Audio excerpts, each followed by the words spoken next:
ప్రదాయం అజేమానగాత్రం అజేహం పవిత్రం అజే సూర్యమిత్రం అజే రుద్రరూపం అజే బ్రహ్మతేజం. అది రామాయణ మహాయుద్ధం భీకరంగా సాగుతున్న తరుణం. శ్రీరామచంద్రుని సారథ్యంలో వానర సైన్యంతో విజృంభిస్తూ లక్ష్మణస్వామి తనతో పోరాటం చేస్తున్న రావణుడి కుమారుడు ఇంద్రజిత్ తలని బాణంతో ఒక్క వేటుతో వేరు. ఇంద్రజిత్ మరణ వార్త విన్న రావణుడు ఆవేశంతో ఊగిపోయి ప్రతీకారం కోసం పాతాళ లోకాధిపతి తన సోదరుడు అయినటువంటి మహిరావణుడి సహకారం కోరాడు.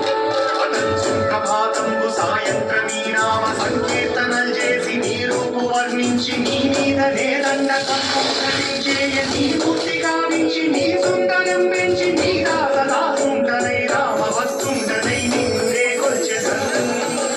నీ కటాక్షంబునన్ దూచితే వేడుకలు చేసితే నా మురాలించితే నన్ను రక్షించితే.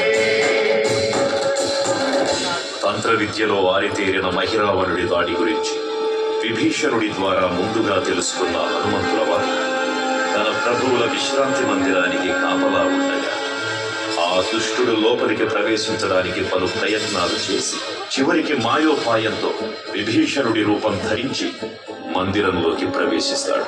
నిద్రిస్తున్న రామలక్ష్మణులను అపహరించి పాతాళ లోకానికి తీసుకెళ్తున్నాడు.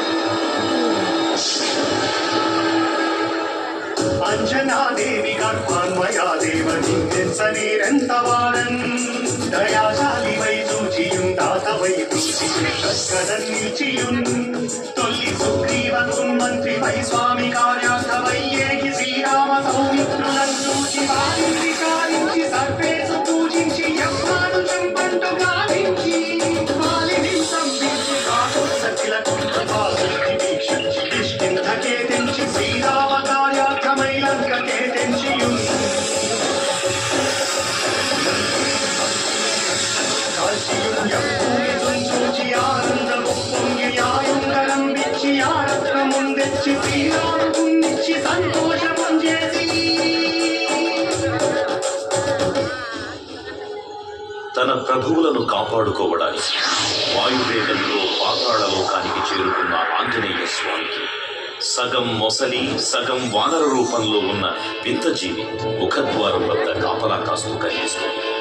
ఆ జీవి మకరధ్వజుడు అని తన మిత్రుడు మహాసముద్రాన్ని దాటుతుండగా నీటిలో పడ్డ తన వేదవిడు ఒక మొసలి గ్రహించడం వల్ల జన్మించాడని తెలుసుకొని ఆశ్చర్యపోతాడు హనుమంతుడు.